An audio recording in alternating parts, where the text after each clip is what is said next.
Hi friends! Thanks for tuning in. If you like this video, please give it a like, comment below, and take a moment to subscribe to our channel.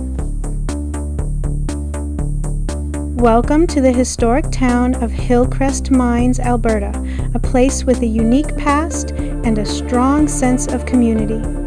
Located in the beautiful Crow's Nest Pass region of southwestern Alberta, Hillcrest Mines is surrounded by the stunning landscapes of the Rocky Mountains and the lush valleys that define this part of the province. The town was named after the Hillcrest coal mine, which was a major employer in the region during the early 20th century.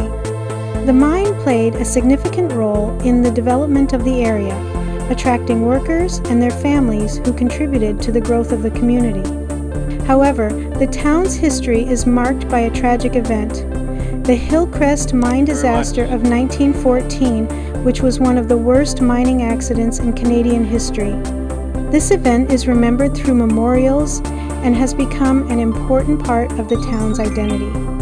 Whether you're interested in learning more about the town's history or simply want to enjoy the stunning landscapes, Hillcrest Mines offers a unique glimpse into the past and present of Alberta's mining communities.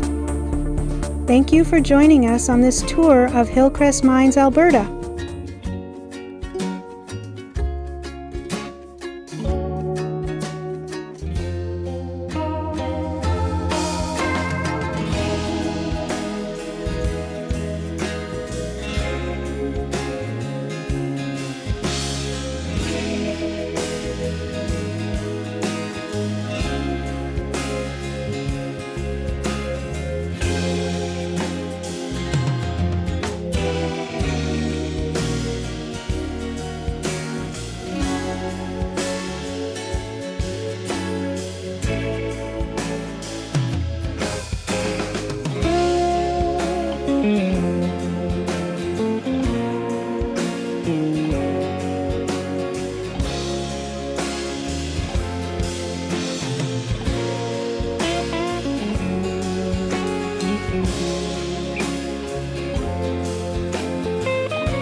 Thanks for watching!